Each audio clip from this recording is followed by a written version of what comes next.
nosotros prácticamente hemos terminado el impresionismo. No sé si nos acordamos, pero ¿de qué hemos hablado? Ahora me he acordado. Para las clases sí tenemos la 514 y la 515, que son rotatorias. ¿Y tienen cañón? Eso ¿Y no funciona? Eso yo no lo he probado. Si Claro. para otro día lo le echan un vistazo a ver si funciona. Es que, por ejemplo, la 510 está libre, pero ya me han dicho que el ordenador no va bien, entonces... 514 y 505 son arriba del edificio 5 que tienen de estas en principio, creo, ¿no? No, es que no... Bueno, para la próxima vez invitación, por si puede ser esa, que son rotatorias ya de por sí, mejor que una de un grupillo, ¿vale? Venga, hasta ahora.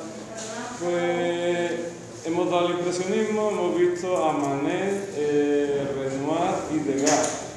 Pregunta, ¿hay otros artistas impresionistas o no? Pues sí que los hay, lo que pasa que...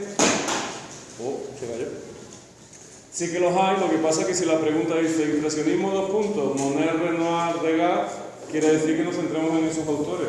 Pero se puede decir o se puede comentar que es un grupo de artistas más amplio, los impresionistas. Por ejemplo, Edouard Manet lo pusimos como antecedente, ¿no? Con su obra El almuerzo campestre. Pero si nos fijamos, a Courbet se le considera un precursor. A Paul Cézanne hay quien lo clasifica dentro del post-impresionismo, pero hay también quien lo considera un pintor impresionista. Y después hay otros autores, por ejemplo, como son Morisot, Filippini, Marie Cassatt, que es una chica que es impresionista. Es decir, que el movimiento es más amplio de lo que nosotros hemos dado en clase. Lo que pasa es que con el impresionismo, Monet, Renoir, Degas, pues nos centramos en esos tres autores, ¿vale? Bueno.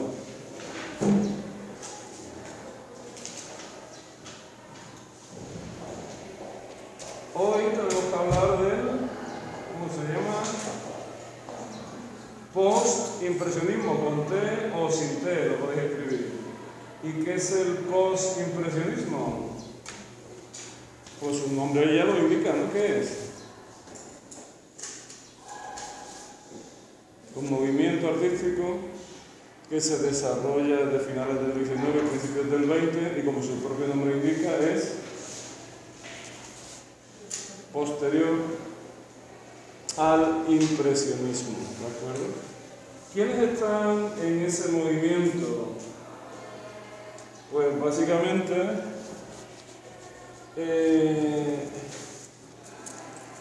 fijaros que el término lo acuñó, igual que el término impresionista lo acuñó un crítico de arte, el término post-impresionista también lo acuña un crítico de arte que se llamaba Roger Fry, en una exposición que se celebró en Londres en 1910, en los que exponían ¿quién? Paul Cézanne, Paul Gauguin y Vincent van Gogh. Así que digamos que en 1910 este señor acuña el término de post-impresionista y tiene mucho éxito, de hecho ha permanecido en la historia del arte. Hola. Hola. Buenas. Hola.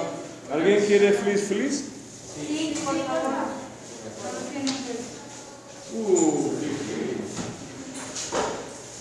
Muy bien, pues...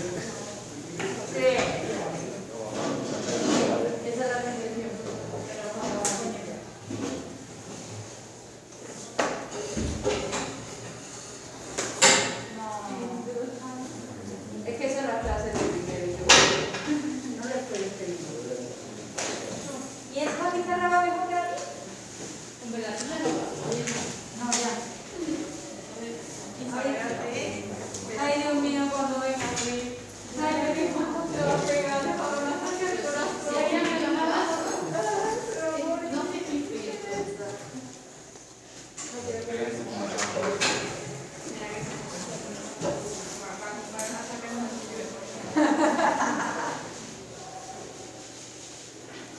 Bueno, pues nosotros tiramos para adelante. Estábamos hablando de que vamos a empezar con un nuevo movimiento artístico que se llama post-impresionismo, que como su nombre indica, se desarrolla tras los impresionistas.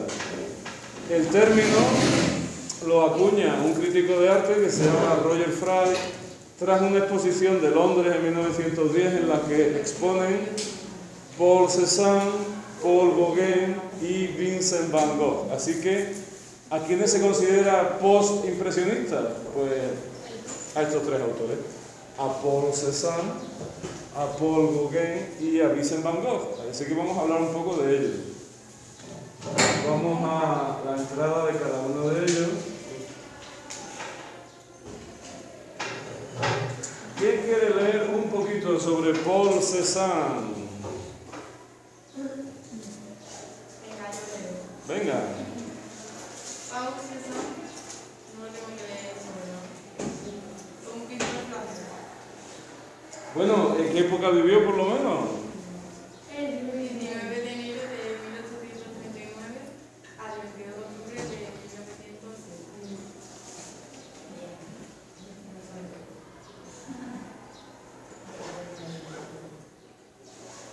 Pintor francés, considerado el padre de la pintura moderna, cuya obra establece la base de la transición entre la concepción artística decimonónica hacia el mundo artístico del siglo XX, nuevo y diferente.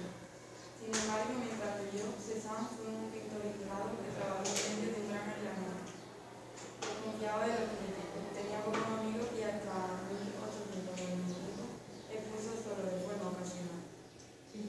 Fue un pintor de pintores, que la crítica y el público admiraban, siendo apreciado solo por algunos impresionistas y al final de su vida por la nueva pintura. Muy bien, cosas curiosas de Paul Cézanne. A Paul Cézanne se le considera el padre de la pintura contemporánea del siglo XX. O sea, que es uno de los artistas que se supone que más influyeron en la pintura del siglo XX. Siguiente cosa curiosa. A Cézanne también le pasó a Van Gogh. ¿Fueron artistas que tuvieron éxito en su vida? Prácticamente fueron grandes desconocidos en su época. Como estamos viendo, Cézanne fue un pintor ignorado. Vendía poco, exponía poco, y cuando dicen es un pintor de pintores, es decir, la mayoría de los pintores conocían la obra de Cézanne. Sin embargo, en la sociedad de su época, pues Cézanne era más bien alguien ignorado. No tuvieron fama en vida. También le pasó a Van Gogh. Me imagino que muchos de ustedes lo saben, ¿no? Que Van Gogh prácticamente no vendió apenas ninguna obra en su vida, y hoy en día sus obras pues se cotizan muchísimo. Bueno, vamos allá. Pero no, no la vendió, pero sí que eran conocidas, ¿no? ¿Sí que? Pero sí eran conocidas. Hoy en día tú hablas con cualquiera y dices, he visto un Van Gogh, y casi todo el mundo sabe de qué estás hablando. En su época, ni Cézanne ni Van Gogh eran artistas muy conocidos, ¿no? Y apenas vendían obras, eran bastante poco conocidos socialmente. Las cosas que pasan. De hecho, Van Gogh, lo veremos, vivió en la pobreza gran parte de su vida. Bueno, venga, ¿quién se anima a leer un poquito? ¡Qué entusiasmo! ¿Por dónde digo? Se inscribió. En la Academia Suiza, Academia Suisse, una academia privada en la que trabajaba con modelos del natural y en la que no había exámenes de inscripción. Todo ello para preparar el examen de ingreso en la École de Bellas Artes, Escuela de Bellas Artes, ¿no? En el Museo del Louvre descubrió la obra de Caravaggio y de Velázquez, lo que marcó profundamente su evolución artística. Cuando rechazaron su candidatura a la Escuela de Bellas Artes, regresó a Aix y aceptó un empleo en el banco de su padre. Muy bien, ¿lo aceptaron en la Escuela de Bellas Artes? No, lo rechazaron. Así que bueno, a grandes artistas los han rechazado en muchos sitios. Igual que a Einstein también lo echaron para atrás en un examen de acceso a la universidad. Así que no hay que desanimarse porque uno no entra a la primera en un sitio, ¿no? Bueno, ¿dónde acabó? Aceptó un empleo en el banco de su padre. Siga usted un poquito, Javier. Sin embargo, en 1862 decidió volver a París para consagrarse definitivamente a la pintura, mandándole a su padre una pensión de 125 francos. Reanudó su amistad con Goya y continuó sus estudios en la Academia Suiza, donde conoció a Guillaume y Camille Pissarro, pintor mayor que él, aunque poco reconocido, que vivía con su numerosa familia en una zona rural a las afueras de París. ¿Quién se anima a seguir un poquito? Qué entusiasmo. Doña Marta está deseando. ¿Por dónde? Cézanne. Se sintió inmediato atraído por los elementos más radicales del mundo artístico parisino. Admiraba sobre todo al pintor romántico Eugène de la Cruz. Y entre los artistas más jóvenes a Gustave Courbet y Edouard Manet, que ponían obras de estilo y temas chocantes a sus contemporáneos. La polémica entre el arte social y los más pintores llevó a la creación en 1863 del Salón de rechazados, donde se mostraban obras no apuntadas por el jurado oficial del Salón de París. El Salón oficial, por su parte, rechazó todas las obras que presentó desde 1864 hasta 1869. Muy bien. ¿Qué le pasó a Cézanne? ¿Aceptaban sus obras en el Salón de París? No, las rechazaban, pero también rechazaban las de Monet, las de Renoir, las de Degas. Realmente el impresionismo y el postimpresionismo fueron estilos artísticos rechazados en la sociedad de su tiempo. Lo que pasa es que ellos organizaron el salón de los rechazados para exponer su obra, pero realmente no era un arte que tuviera éxito. Bueno.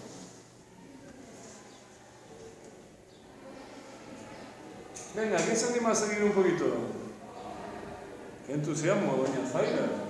En 1864 pasó el verano en Aix-en-Provence, el mismo año en el que se celebra una muestra de la obra de Delacroix, lo que permite a Cézanne conocer sus pinturas en profundidad. En 1869 es el año en que conoce a la modelo Marie Hortense Fiquet. En 1870 el Salón rechazó su retrato de Alquí en Pérez por entender que era inaceptable al no respetar las perspectivas y la corrección anatómica, juzgándolo en el límite de lo grotesco. Cuando estalló la guerra franco-prusiana en julio de 1870, Cézanne y Hortense dejaron París para ir a la Estampes, cerca de Marsella, evitando así el alistamiento. Fue declarado prófugo en enero de 1871. Pero la guerra acabó en febrero y la pareja pudo volver a París en verano. Vale, ¿qué es eso de declararse prófugo, de declararlo prófugo? Que no pueden ir a la guerra por algo, o sea, una enfermedad o algo. Que se escapó del alistamiento. En 1870-71 Francia y Prusia se enfrentan y normalmente cuando hay una guerra, ¿qué hace el Estado? Hace levas o alistamiento forzado, ¿no? Llama a la gente entre tal y tal edad, lo llaman al ejército. ¿Qué es lo que hace Cézanne? Se larga y el Estado, como no lo encuentra, pues lo declara prófugo. Eso puede ser muy grave, porque en caso de guerra, si tú eres prófugo y te encuentran, bueno, lo más normal es que te envíen al frente, pero también la pena puede llegar a ser la pena de muerte para aquellos que renuncian ahí a la guerra.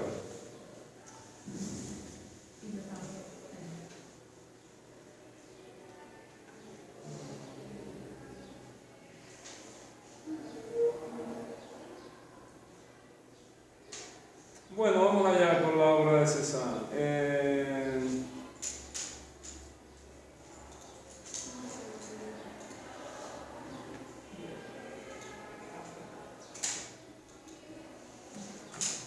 Bueno, Cézanne tiene muchos bodegones. ¿Alguien sabe lo que es un bodegón?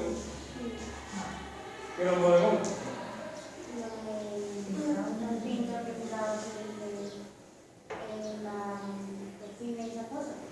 Los bodegones a naturaleza muerta normalmente pues eran mesas en las que había platos, cerámica, vasos, cubiertos y frutas, carnes de caza, etc. No tiene por qué haber de todo. En este caso, la obra, ¿cómo se llamaba? Naturaleza muerta. No quiere decir cómo se llama. Naturaleza muerta con manzanas, es de 1890. Y hay cierta influencia fotográfica. ¿Dónde está la influencia de la fotografía? En que corta la mitad de... Muy bien, en que corta, ¿no?, la mitad de lo que parece una plantita, ¿no? No sabemos muy bien qué es lo que pasa. Bueno, ¿qué le está pasando a la pintura? ¿Se ve influencia impresionista en la obra de Cézanne? Decíamos que los impresionistas, el dibujo tenía un poco de importancia, ¿no? Y que prácticamente, ¿qué hacían? Hacían trazos de color con el pincel muy cargado de pigmento. Si nos fijamos en la obra de Cézanne, ¿el dibujo es muy importante? No, más bien es el color, y vemos incluso aquí la técnica, vemos las pinceladas, ¿no? Cargadas de color. Realmente Cézanne, aunque esté clasificado dentro del post-impresionismo, no deja de ser impresionista en la técnica, ¿no? Y como vemos aquí, pues hay un cambio. Cézanne le interesa también, normalmente los impresionistas pintan al aire libre, Cézanne también hace bodegones. Bueno, esto se llama Naturaleza muerta con manzana, es de 1890. 1895, bodegón con cortina.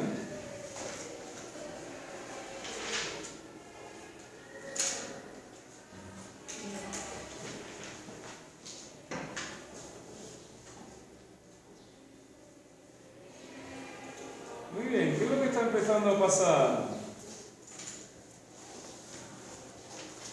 Que se está difuminando. O sea, que ya no se ve tan claro. El color, ¿no? El dibujo es menos importante, el color es menos importante, las formas se difuminan, ¿no? Se van alejando del naturalismo.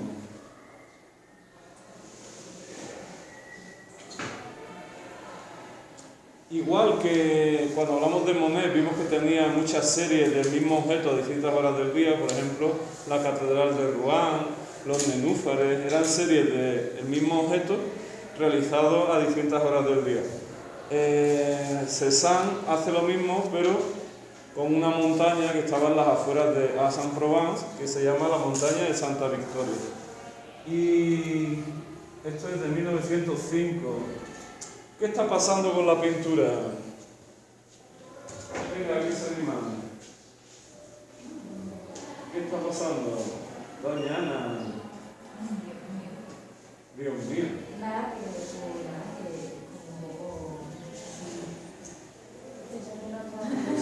Un poco así. se separa, se vuelve más geométrica. No me entero, ¿verdad?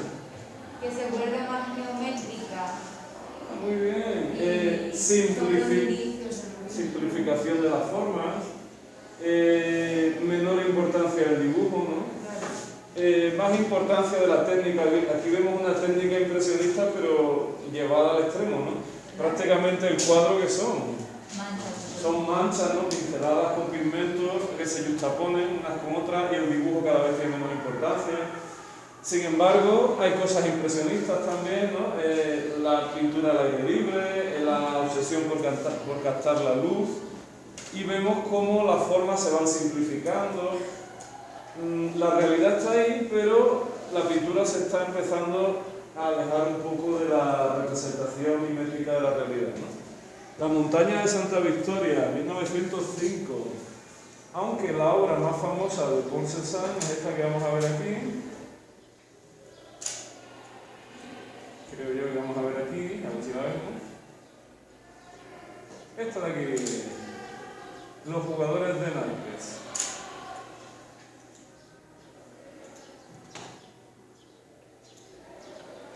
¿Quién quiere leer un poquito?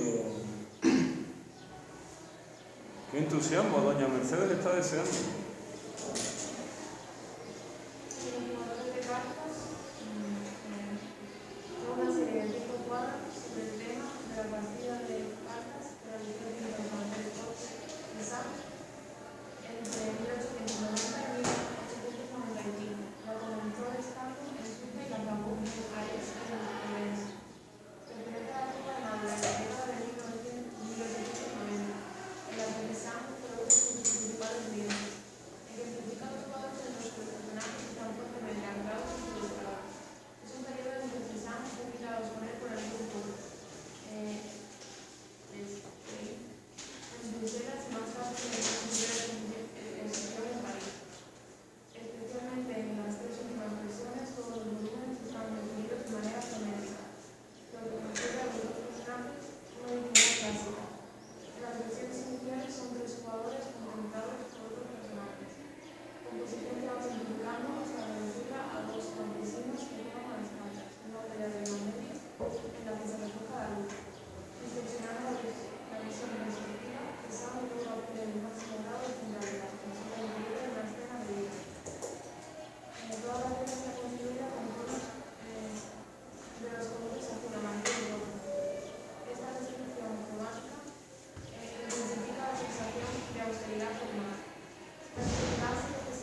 Bueno, vamos a pararnos ahí. ¿Qué dice Cézanne de las formas en la naturaleza? Es como decir que la geometría está detrás de toda la naturaleza. ¿Y qué es lo que intenta Cézanne en su obra?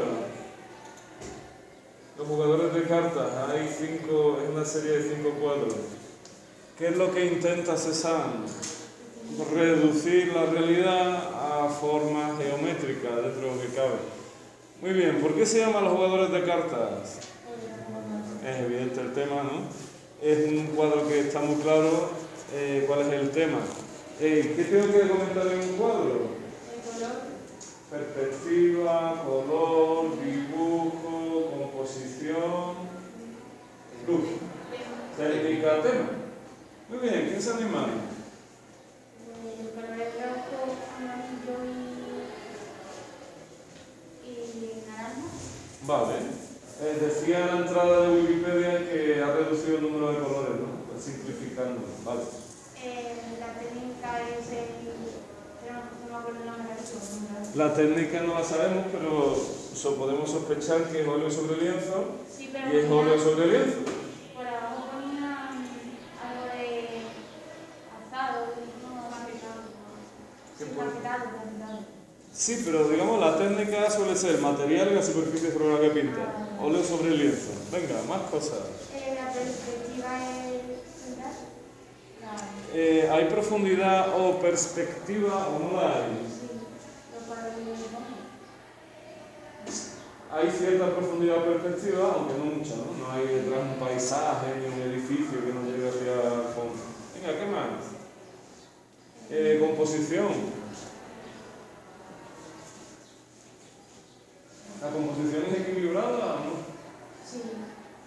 La composición es equilibrada, hay un eje de simetría que está en la botella aproximadamente, ¿no? Y cada jugador, uno a izquierda y otro a la derecha. Es una composición equilibrada. Luz. ¿Hay sombras o no hay sombras? La iluminación es bastante homogénea, ¿no? Prácticamente no hay sombras. ¿Qué más? ¿No hay nada más que decir? Pues acabó que quedaba.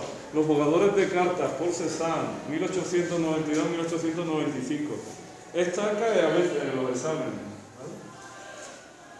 Bueno, ¿quiénes hemos dicho que son los 3 post-impresionistas más conocidos? Paul Cézanne, otro Paul Gauguin.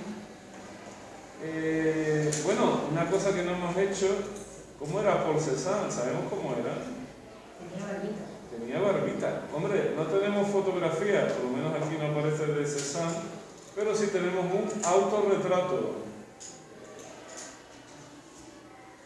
Tenía barbita. Paul Gauguin. Aquí que tenemos un autorretrato. ¿Cómo era Paul Gauguin en 1893? Tenía bigote. Sí. Ese era francés, ¿no? Paul Cézanne, Paul Gauguin. París, sí. Tanto Paul Cézanne como Paul Gauguin son franceses. ¿Tiene cara de francés? Sí, entonces piloto. Tú le ves una cierta cara a alguien y le dices, este tiene cara de francés. Te lo juro que le he dicho que este es francés. ¿Y aciertas normalmente? Qué bueno. Muy bien. Eugène Henri Paul Gauguin. ¿Nace dónde? París, 1848. ¿Y dónde muere? En las Islas Marquesas, en el Océano Pacífico, en 1903. Paul Gauguin fue un pintor. ¿Quién quiere leer un poquito? Doña María, por favor.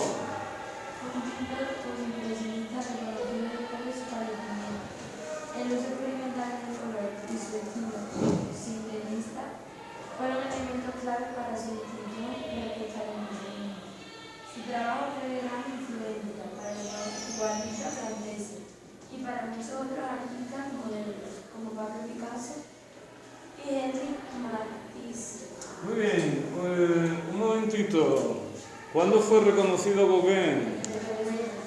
O sea, que son gente que en vida tuvieron poco éxito, la sociedad no reconoció su arte. Y después de Gauguin se dice que fue de decisiva influencia para pintores posteriores como quién, como Pablo Picasso o Henri Matisse. Así que digamos que los postimpresionistas van a tener gran peso en la pintura del siglo XX, ¿vale? Siga usted un poquito, María. El arte de Gauguin se volvió popular después de su muerte, parcialmente debido a los esfuerzos del comerciante de arte Ambroise Vollard, quien organizó exhibiciones de su obra casi al término de su carrera.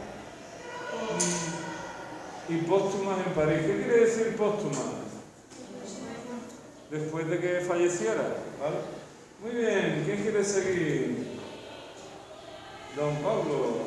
Gauguin fue una figura importante del simbolismo, participando como pintor, escritor y escultor de grabados y cerámica. Su experimentación audaz con el color fue lo que colocó los cimientos para el estilo sintetista del arte moderno, mientras que su expresión del significado inherente de los temas en sus pinturas bajo la influencia del expresionismo.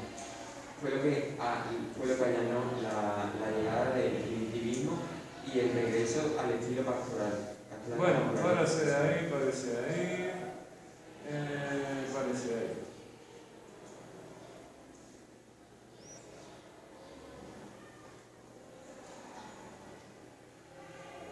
Venga, siga usted un poquito por aquí. Gauguin nació en París, Francia, hijo del periodista antimonárquico Clovis Gauguin y de Alina María Chazal, hija de la socialista y feminista Flora Tristán, cuyo padre formaba parte de la familia influyente en Perú. En 1850 la familia dejó París y partió hacia Perú, motivados por el clima político del periodo, tras el golpe de estado de Napoleón III. Su padre Clovis muere durante el viaje, dejando un bol de 18 meses de edad. Su madre y su hermana, para arreglárselas por cuenta propia, vivieron en Lima durante 4 años con el tío de Raúl y su familia. Las imágenes de Perú terminarían siendo de gran influencia en el arte de Gauguin. Fue en Lima donde Gauguin elaboró su primer arte. Su madre admiraba el arte precolombino, en especial la cerámica, ya que coleccionaba batería de cocina inca que algunos colonizadores consideraban como una barbarie. A raíz de su fascinación por las antiguas culturas peruanas, Gauguin llegaría a usar la imagen de una momia peruana en más de 20 obras. Muy bien, esta era la mamá de Gauguin, Aline Marie Chazal Tristán, madre mía. ¿De qué nacionalidad era? Era peruana. Entonces Gauguin, el padre era francés y la madre era peruana. Y se trasladan a Perú y en ese momento el padre muere y él era un bebé. Así que los primeros años de su vida, ¿dónde los pasa Gauguin? En Perú. Y resulta que su madre era admiradora del arte precolombino. ¿Qué quiere decir eso? Arte precolombino. El arte que hacían los pueblos indígenas antes de que Colón llegara, antes de 1492. Había un montón de culturas precolombinas y todavía pues, se encontraban restos de cerámica, adornos, y la madre de Gauguin los coleccionaba. Así que hay cierta influencia en Gauguin del arte de las culturas precolombinas, del arte indígena americano.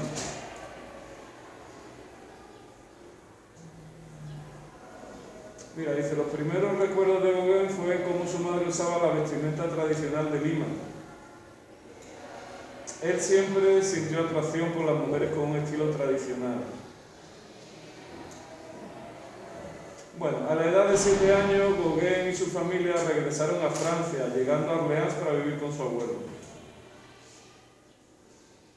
¿Quién quiere seguir leyendo un poquito? A ver qué pasa con Gauguin. Gauguin vuelve a Francia después de vivir unos años en Lima. ¡Qué entusiasmo! Doña Selva, siga usted, por favor. Después de atender a un par de escuelas locales, Gauguin fue enviado al prestigioso internado católico Petit Séminaire de la Chapelle Saint-Messie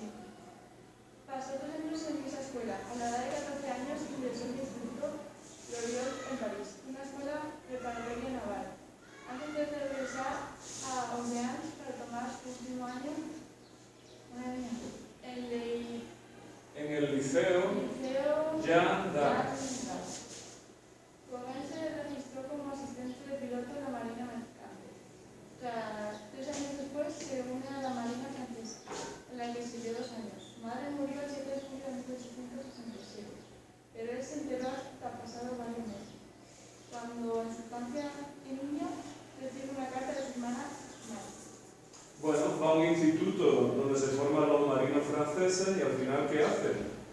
Pues acaba como marino, está 2 años como marino y muere su madre. Él tarda meses en enterarse porque estaba en la India. Bueno, 1871. ¿Quién quiere leer un poquito? Doña Inés, un poquito. En 1871, Gauguin regresó a París donde consiguió un empleo como maestro. El novio rico de su madre, Gustave Barossa, le dio un empleo en la bolsa de París. Eso cuando Gauguin tenía 23 años. Se convirtió en un empresario parisino muy exitoso y así se mantuvo durante la siguiente conferencia. En 1879 ganaba 30.000 francos al año, alrededor de $125.000 estadounidenses en 2008. Siendo agente de bolsa, el doble cuando participaba en negocios en el mercado de la red.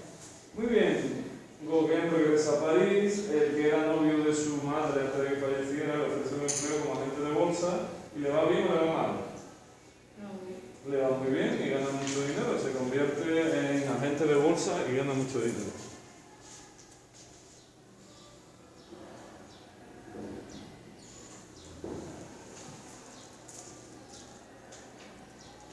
Bueno, al final se contrae matrimonio con... Bueno, vamos a seguir leyendo un poquito. Venga, ¿quién se anima a seguir? Me jaleo un poco, ¿sigue usted? En 1873 se casó con la danesa Sophie Gall. En 1950 Durante los siguientes 10 años tuvieron 5 hijos: Emily, Aline, Lois, René y Pablo René. Para 1834, Gauguin se trasladó con su familia a Copenhague, Dinamarca, donde buscó una carrera como vendedor de cartas. No fue un éxito, no sabía hablar de él y los daneses no querían dones franceses, por lo que él se convirtió en la que sostenía la casa, dando el dinero en francés, aprendices diplomáticos. Bueno, pues se casa con una danesa, Sophie Gall, pero allí no consigue ganarse la vida. Y termina usted ya, doña Inés, ¿qué le pasa? Su familia de clase media y su matrimonio se desmoronaron después de 11 años cuando Gauguin sintió el impulso de pintar a tiempo completo. Gauguin regresó a París en 1885, después de que Sophie y su familia le pidieran que se fuera por haber renunciado a laborar en la Secretaría compartido. El último contacto que tuvo con ellos fue en 1891. Finalmente formalizó la separación en 1894. Muy bien, ¿qué hace Gauguin? Pues se va a París, abandona a su familia y dice que se dedica a pintar. ¿Sí o no? En 1873 pues comenzó a pintar, pero ya Gauguin se dedica a pintar a tiempo completo, ¿no?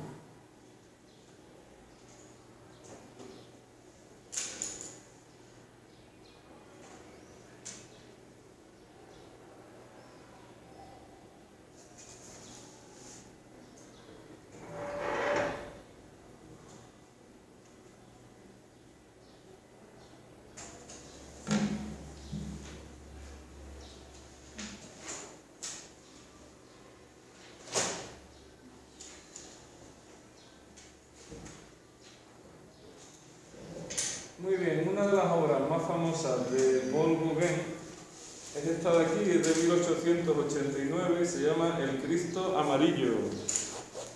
¿Qué ha cambiado la pintura? Venga, ¿quién se anima? Porque es muy poco realista. Es poco realista, pero sí se ve la realidad, ¿no? Se ve un Cristo, se ve la cruz, se ve el personaje, se ve la naturaleza. El dibujo tiene importancia. Muy bien, el dibujo tiene importancia, es algo que empieza con los impresionistas, pero vemos que con los postimpresionistas sigue la cosa. Más cosas. El dibujo, si nos fijamos, se va a empezar a reducir ¿a qué? A una línea negra que delimita los contornos, pero que prácticamente no tiene importancia en la pintura. Vale, más cosas. Cuando apareció el elemento fuera de la época en la que Perfecto, eso se llama, ya lo vimos que en el Renacimiento pasaba, ¿no? Cuando ponemos cosas que no son de la misma época, se suele hablar de anacronismo, cuando se introducen cosas que son de distintas épocas. Por ejemplo, ¿qué es un anacronismo? Pues en una película de romanos que salga un romano con un reloj sería un anacronismo. ¿Por qué? Porque en Roma pues no había relojes de pulsera. Aquí hay un anacronismo. ¿Qué es lo que hace Gauguin? Pinta un crucificado y pinta a la vez, ¿qué? Pues campesinas francesas de finales del 19. O el cuadro se centra en la figura de Cristo, con lo cual las campesinas no pintan nada, ¿no? Por lo menos con esa apariencia, o al revés. Muy bien, más cosas. ¿Qué le pasa al Cristo? Que la anatomía no es La anatomía se ha simplificado mucho, ¿no? Se empieza a alejar de la realidad, es como una interpretación de un Cristo. ¿Y qué le pasa al color? ¿Cristo tendría esa pinta, ese color? Muy bien, entonces, ¿qué es lo que hace Gauguin?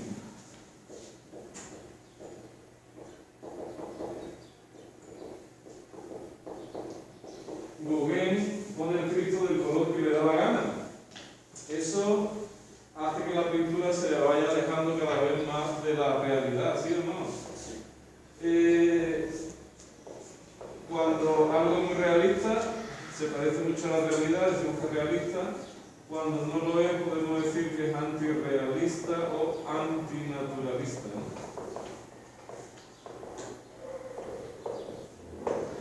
¿no? Gauguin abre un camino para la pintura del siglo XX, porque ya el color que pinta el pintor tiene que ser el color de las cosas que está pintando. No, el artista empieza a pintar los objetos del color que a él le apetece, con lo cual empiezan a alejarse de la realidad. Todavía hay mucha realidad en el cuadro, pero empieza a alejarse. Muy bien, color, perspectiva, profundidad, luz, dibujo, técnica y tema. El Cristo amarillo. ¿Hay perspectiva o profundidad? Mucha. Luz. Nos fijamos en Cristo. ¿Hay sombras? Si no hay sombras, pues la luz es homogénea.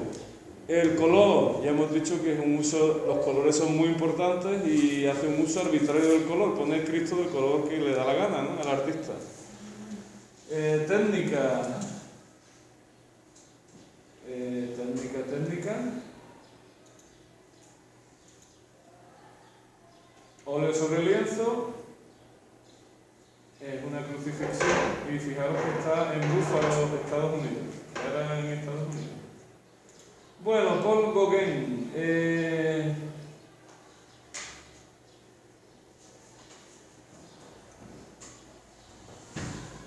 Paul Gauguin se va de viaje y se va a Martinica. ¿Sabemos dónde está Martinica? En Italia. ¿Dónde está Martinica?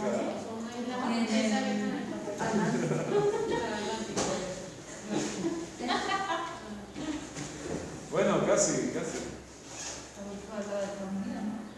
Ahí vamos. Podría estar en Italia. Pues lo del Martini. Mira, pues sí. Esto es Cuba, esto es Sudamérica, esto es Haití, República Dominicana, Puerto Rico, y esta zona de aquí se conoce como las Antillas, ¿no? Por lo menos en castellano llamamos las Antillas. Son un rosario de pequeñas islas que están en el Caribe, las Islas Vírgenes Británicas, Guadalupe, Martinica. Y Martinica es una isla francesa. ¿Qué es lo que hace Gauguin? Un intercambio con gente de Martinica. ¿Veis? Claro. Sonaba de algo de eso. Claro.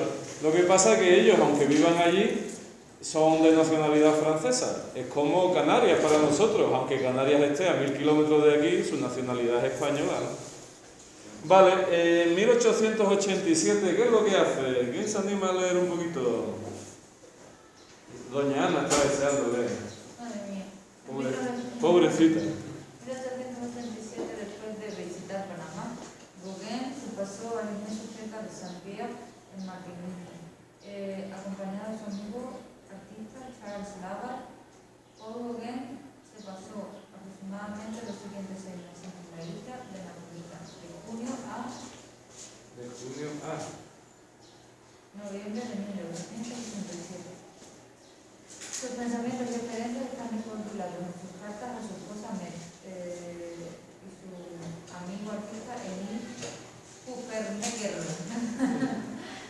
¿qué va a pintar Gauguin en Martinica? Martinica, aunque sea Francia, pero está en los trópicos.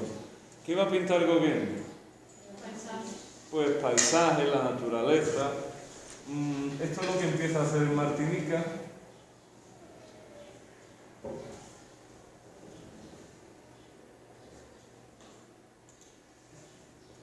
Y esto también lo hace en Martinica. ¿Por qué se interesa Gauguin en Martinica? Por la naturaleza, pero también ¿por qué? Por la población indígena, por los franceses que viven en Martinica, ¿no? La mayoría de esa población es negra, porque eran pues hijos de los esclavos que estaban allí originalmente. Bueno, pues ¿dónde estamos?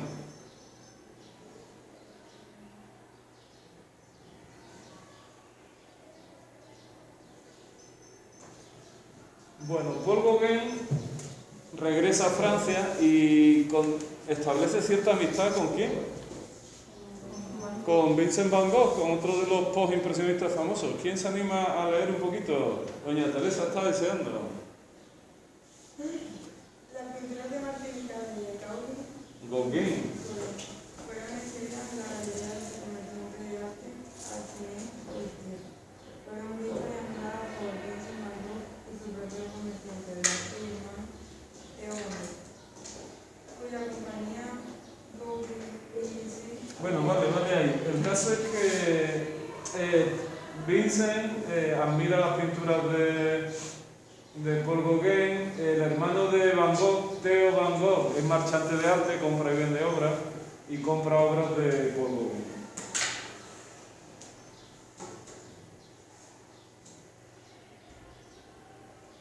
Al mismo tiempo, Vincent y Gauguin se convirtieron en amigos cercanos. ¿Si puede usted seguir por ahí, Teresa? Al mismo tiempo. Y trabajaban juntos en el arte. Al mismo tiempo, Vincent se convirtieron en amigos cercanos. Los más pegados llegaban a ser casi de relación. Y trabajaban juntos en el arte. Una colaboración que fue esencial para que Gauguin pudiera formular su filosofía del arte. El arreglo con Gauguin continuó aún después de la muerte de Theo en enero de 1851. Pero la relación de Gauguin con Gauguin pasó a ser tensa. En 1888, por instigación de Theo, Gauguin A ver, ¿cómo es otra vez? Gauguin. Se pasaron 9 semanas pintando juntos en la casa amarilla de Vincent en Arles.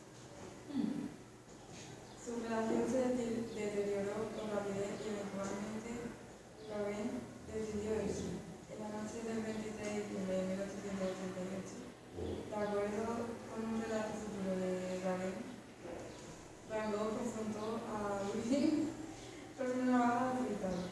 Más tarde esa noche, Van Gogh se cortó la oreja izquierda, envolvió la pendiente cortada en una hoja de periódico y se lo entregó a una prostituta llamada Rachel, pidiéndole que lo guardara con cuidado.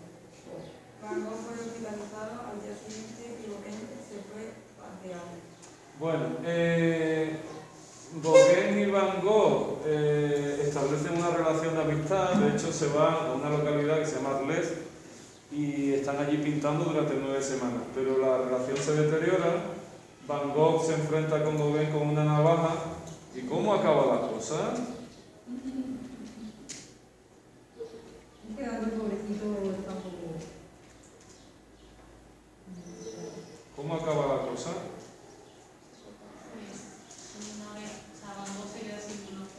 Sin un lóbulo. Ya ves. Es que la gente se piensa que se cortó la oreja. Dijo, mira, que te quita la oreja. O sea, es que encima no se cortó, la gente se piensa que se cortó la oreja entera, no se cortó la oreja entera. En toda esta parte solo. ¿Cachito? Un cachito de esto. Pero vamos, tampoco era buena idea. Tampoco era buena idea. Se pelean, Van Gogh se enfrenta con Gauguin con una navaja y al final la pelea no llega a herir a Van Gogh. Lo que hace es automutilarse, ¿no? Automutilarse, cortarse un trozo de su propio cuerpo, un trozo de la oreja, y de ahí viene el nombre del grupo. ¿Cómo se llama el grupo? Muy bien. Y de ahí viene ese autorretrato que se hace Van Gogh, autorretrato con la oreja mutilada, ¿no? Porque se había cortado. Van Gogh va a tener muchos problemas mentales y acabará ingresado en psiquiátricos. Y de hecho se especula con el final de su vida, no está claro si se suicidó. Hay ciertas dudas, cuando vamos a hablar de Van Gogh pues ya hablaremos de eso. Hay un accidente con un arma de fuego, no se sabe si es un accidente o si fue un suicidio, hay ciertas dudas sobre el final de la vida de Van Gogh. Bueno, el caso es que Gauguin y Van Gogh pues pintan juntos en Arles durante una temporada hasta que se enfadan y bueno, Gauguin se larga. Como vemos aquí, también tuvo relación con Degas, pero lo que nos interesa es que Gauguin continúa su viaje y se va a Tahití.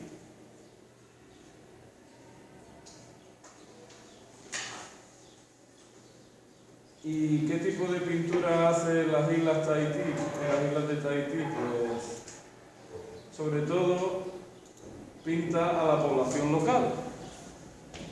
Tenemos un montón de retratos de Gauguin de los indígenas de Tahití, que recuerdan, en el fondo si nos fijamos un poco, recuerda también a los retratos que hizo de su madre, ¿no? A la influencia del arte peruano.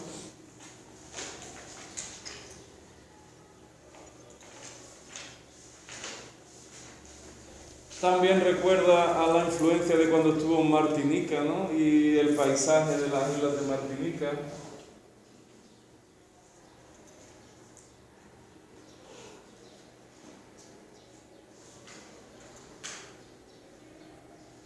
También hace algunas esculturas. Este es él tocando el piano.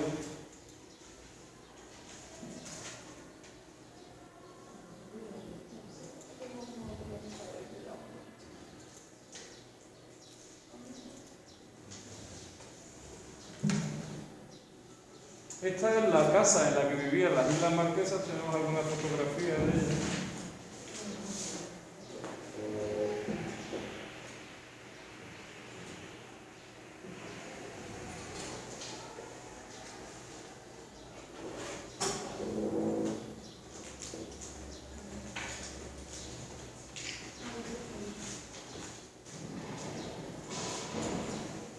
Vale, esta es una de las que son más famosas, se llama ¿De dónde venimos, quiénes somos, a dónde vamos?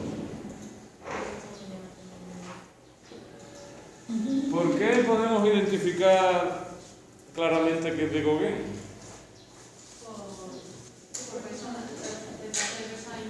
Por los indígenas, ¿no? El retrato de los indígenas. El color, muy bien. El paisaje, bueno, esto es fácil de identificar también, ¿verdad? Es de 1897, ¿de dónde venimos, quiénes somos, a dónde vamos? ¿Esta cadena de sabe? Algún año ha caído, pero vamos, no suele caer, el Cristo amarillo cae más. Aquí finalmente se traslada a las Islas Marquesas, que están en el Pacífico, y esta es la choza en la que vivió, todavía se conserva, Gauguin, y parece ser que allí es donde fallece.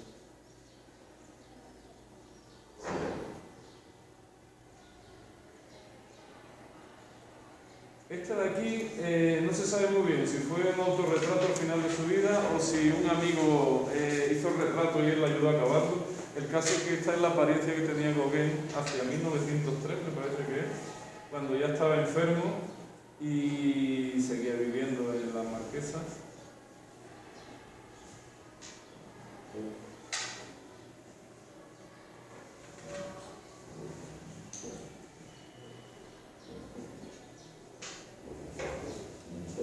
Y aquí es donde está la tumba de Gauguin.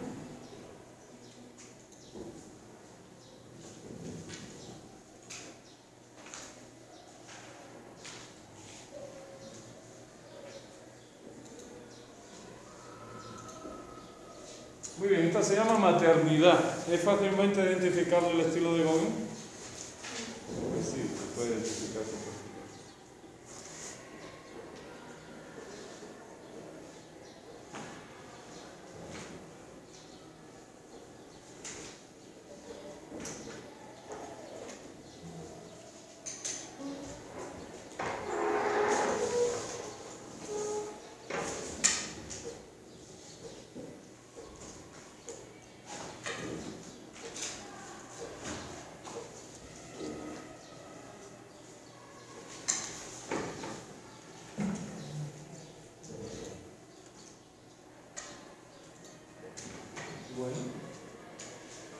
Cézanne. ¿Cuándo muere Gauguin? En las Islas Marquesas en 1903. ¿Quién nos queda? Cézanne, Gauguin.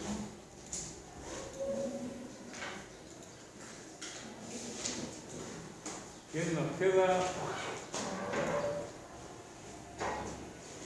Self-portrait, por lo tanto esto es un autorretrato. Vincent van Gogh.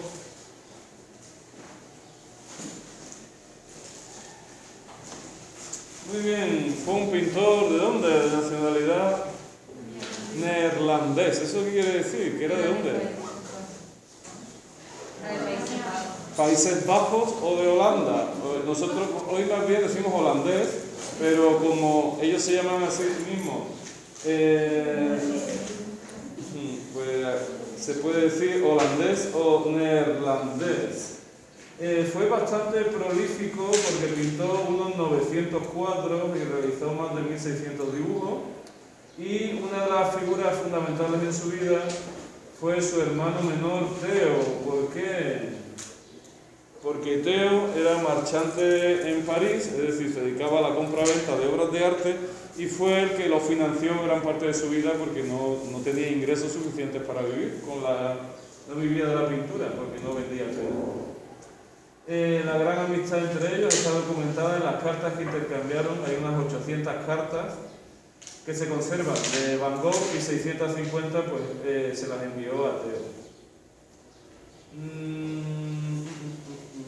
Vale, en primer lugar, antes de dedicarse a la pintura, fue pastor protestante y a los 26 años se marchó como pastor protestante a una mina en Bélgica, y allí es donde empieza a pintar. Bueno, mañana seguimos.